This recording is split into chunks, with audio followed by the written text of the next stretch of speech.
Ngobat Genre Indonesia, gue Abizar Bagja, seneng banget bisa bertemu sama teman-teman semua. Kita akan membahas mengenai edukasi, informasi yang akan disampaikan oleh para ahli yang tentunya ini sangat amat berguna banget buat teman-teman remaja di seluruh Indonesia.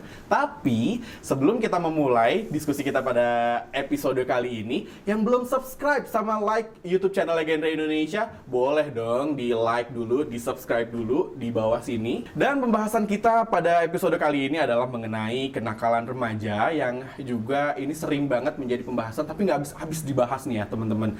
Dan untuk itu gimana caranya dan apa-apa aja sih yang harus kita lakukan dalam menghadapinya? Kita sudah kedatangan tamu yang ini kece banget sih kalau menurut aku. Dia adalah dokter dan juga tim ahli dari KLA. Langsung aja ini dia Kak Hamid Patilima. Selamat datang Kak. Selamat datang Mas Abi, apa kabar? Baik, alhamdulillah. Sehat Kak ya? Sehat, alhamdulillah. Oke, Kak, ini kan sekarang kita akan membahas mengenai kenakalan remaja ya. Sering banget terjadi di ibaratnya masa-masa kita sekarang nih, termasuk kita kan masih remaja nih ya Kak ya. Melihat fenomena belakangan ini nih, banyak banget kenakalan remaja yang cenderung mengarah kepada kekerasan, mulai dari pencurian, tawuran, terus juga ada yang menjadi korban penyalahgunaan narkoba. Kalau dari sisi hukum kriminal nih Kak, bagaimana sih hukum untuk para pelaku kejahatan di usia anak atau remaja ini Kak? Ya, terima kasih Mas Abi. Ini sebetulnya kita harus flashback ke belakang dulu. Seorang remaja menjadi seperti itu merupakan cerminan dari masyarakat yang di mana anak itu tinggal atau remaja itu tinggal. Kalau remaja itu didampingi, dibimbing, lalu diawasi secara manusiawi, insya Allah tidak akan terjadi seperti apa yang Mas Abi sampaikan. Kalau aturan sudah ada, tinggal bagaimana setiap hari minimal 5 kali remaja-remaja itu diberi informasi yang ramah Remaja ya. Mereka mengetahui, oh ternyata ada aturan seperti ini. Ini yang sekarang jarang kita dengar. Untuk itu akhirnya para remaja berinisiatif cari informasi ya ala kadarnya. Tapi kalau misalnya di lingkungan remaja itu ada seorang polisi, dia ambil bagian untuk menjelaskan, anak-anakku atau sobat-sobatku, sepertinya ada aturan baru yang dikeluarkan oleh pemerintah yang disetujui oleh DPR. Kita harus coba bahas bersama-sama. Misalnya ada undang-undang tentang ITE, lalu ada undang-undang yang terkait dengan narkotika. Itu dengan dampingan warga yang kebetulan jadi polisi di situ, jelasin. Akhirnya anak-anak atau remaja akhirnya memiliki informasi yang berasal dari sumber yang kompeten. Kredibel juga ya pastinya, betul. Sekarang mereka dapat informasi dari media sosial yang mungkin kita tidak tahu siapa yang menulis. Yes. Ambil contoh lagi, misalnya kenapa remaja dengan sikap yang tidak ramah kepada temannya? Siapa nih yang bisa membantu mereka untuk menjelaskan? Ada kan di tetangganya itu ada psikolog. Ambil bagian dong psikolog untuk berbagi pengetahuan, bukan harus menunggu remaja-remaja ini masuk ke ruang klinik baru didampingi. Tapi sebelum mereka masuk ke klinik kita, itu mereka mendapat pengetahuan yang banyak dari para psikolog. Begitu juga dengan perilaku menyimpang. Misalnya ada remaja-remaja kita karena pergaulannya melampaui batas, lupa jam, lalu sampai ke hal-hal yang membuat keresahan di masyarakat. Kan ada tetangganya dokter. Para dokter ambil bagian. Jangan menanti ada pasien datang ke kliniknya atau ke puskesmasnya atau ke rumah sakit baru dijemput bola berarti ya, lebih inisiatif lebih untuk awal itu sebagai sesama warga, lalu sesama tetangga dengan remaja, siapa nih yang harus menyelamatkan remaja-remaja? Kalau bukan tetangga-tetangganya yang memiliki pengetahuan, seperti tadi, yang untuk hukum berarti kepolisian, atau yang sarjana hukum, mungkin dia supaya berfungsi apa yang dia pelajari di fakultas hukum. Ada sekarang tetangganya yang butuh pengetahuan, dia sampaikan. Betul. Inisiatif-inisiatif yang seperti itu sekarang jarang.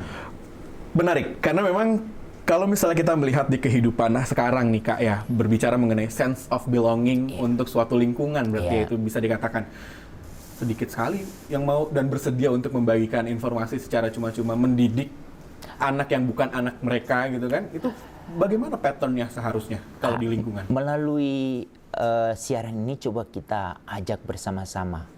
Tetapi kalau tidak ada inisiatif dari orang-orang yang berpengetahuan itu, kita ambil inisiatif, terutama remaja. Ambil dong inisiatif. Kan sekarang ada kelompok-kelompok remaja yang ada di lingkungan, baik itu yang aktif di masjid, atau di rumah ibadah, atau di kelompok-kelompok musik. Misalnya kalau kita ingin tahu satu informasi terkait dengan jangan sampai kita melanggar sebuah aturan, kita datangi para tokoh-tokoh atau para ibu atau bapak atau tante atau om yang berpengetahuan tentang itu. Kita ajak. Kalau masih sambil menunggu, akhirnya tidak ada inisiatif. Betul. Tidak ada yang akan terjadi. Untuk itu, inisiatif dari remaja menjadi modal utama untuk saat sekarang. Inisiatif. Ya berarti bagaimana menggerakkan suatu lingkungan supaya bisa.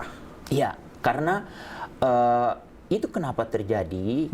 Ada satu transisi ya, dari mereka usia anak memasuki remaja.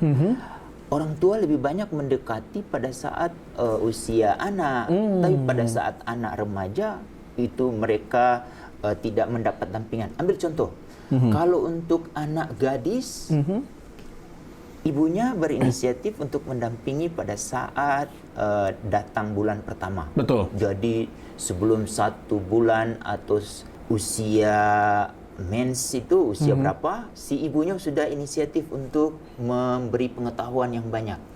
Lalu ayahnya untuk remaja putra, misalnya mimpi basah pertama itu kapan? Sebelum itu terjadi, ini kan dianggap tabu ya. Si ayahnya harusnya sudah melatih si anaknya. Itu dari ayah. Tetapi inisiatif ini tidak ada akhirnya. Apa yang terjadi?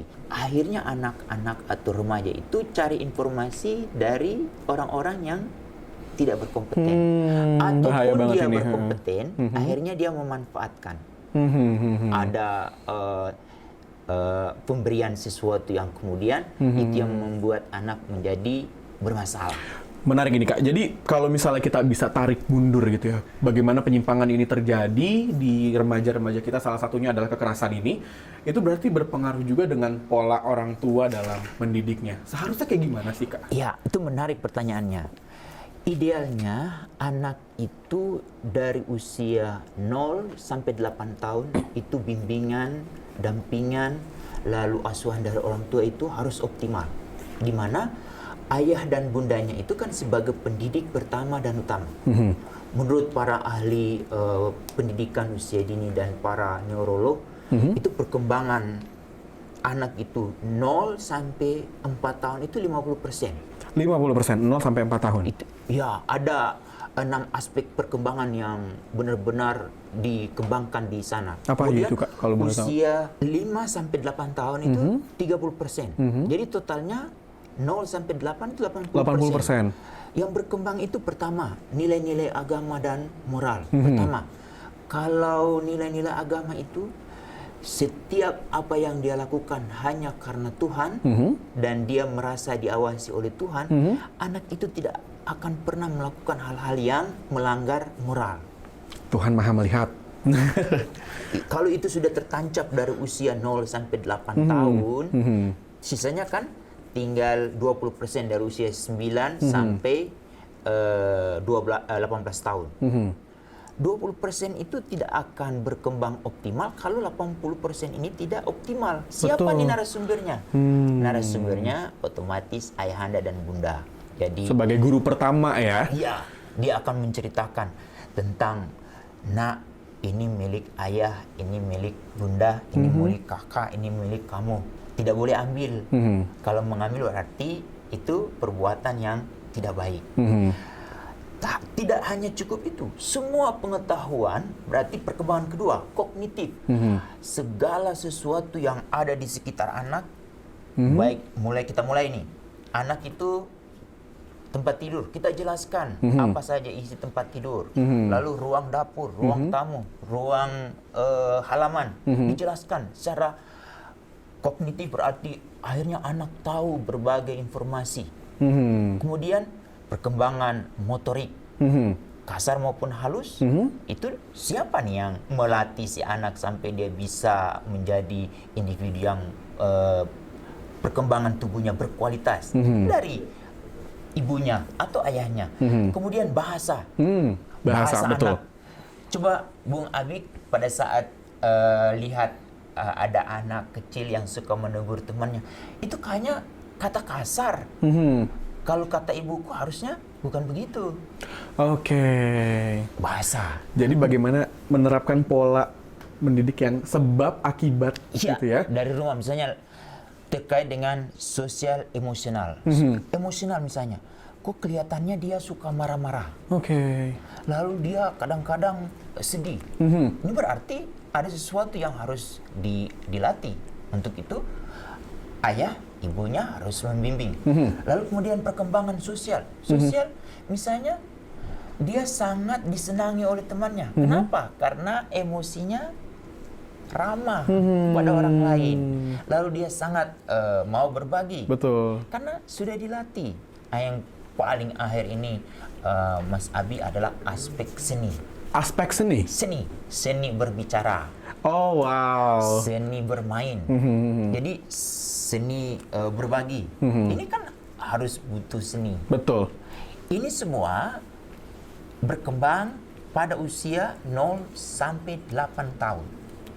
Terkait dengan pertanyaan Mas Abi tadi terkait dengan ada anak-anak yang berperilaku menyimpang sampai melanggar hukum, itu berarti di aspek pertama nilai-nilai agama dan moralnya, lalu kemudian aspek kedua terkait dengan kognitif. Kognitif tadi, misalnya kalau ada tetangga polisi membantu orang tuanya menjelaskan aturan kepada anaknya, atau ada dokter yang mengetahui banyak pengetahuan terkait dari anak baru lahir sampai dia dewasa. Kita batasi sampai remaja aja. Kan ada hal-hal yang harus diketahui. Betul. Kalau ada tetangga dokter menjelaskan itu akan menjadi modal dasar pada saat dia beranjak usia 9 tahun, dia menjadi individu yang memiliki pengetahuan, keterampilan, dan otomatis memiliki sikap yang sangat disenangi oleh orang lain. Luar biasa sekali. Jadi bagaimana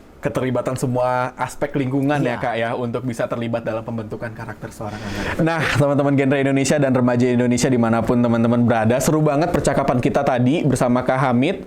Dan yang ingin aku garis bawahi sebenarnya anak-anak itu adalah tanggung jawab kita bersama. Bagaimana semua lingkungan itu terlibat dalam pembentukan baik dari karakter dan juga sikap anak-anak supaya nantinya tidak ada pengabaian-pengabaian yang terjadi seperti yang tadi disampaikan pada sesi diskusi kita. Dan semoga ke depannya kita sebagai remaja juga bisa terus berkontribusi dan mengambil peran dalam saling mengingatkan satu sama lain, baik kepada sesama remaja, anak-anak maupun orang tua, untuk bisa lebih aktif lagi dalam menciptakan lingkungan yang lebih positif untuk anak-anak kita supaya bisa lebih berkembang dan juga bisa memaksimalkan potensi dirinya. Sekian dulu episode kita pada podcast Ngobat kali ini, dan terus pantengin podcast Ngobat Genre Indonesia di channel YouTube-nya Genre Indonesia tentunya. Buat yang belum nge-like ataupun subscribe, ayo harus banget nih di-like dan juga di-subscribe, karena nantinya akan banyak banget informasi-informasi menarik yang kita sampaikan di channel YouTube Genre Indonesia melalui podcast Ngobat bareng Genre Indonesia. Saya Bizardi Bagja pamit undur diri. Terima kasih sekali lagi Kak Hamid untuk waktunya dan kesempatannya. Teman-teman, sampai jumpa lagi di episode berikutnya ya. Dadah!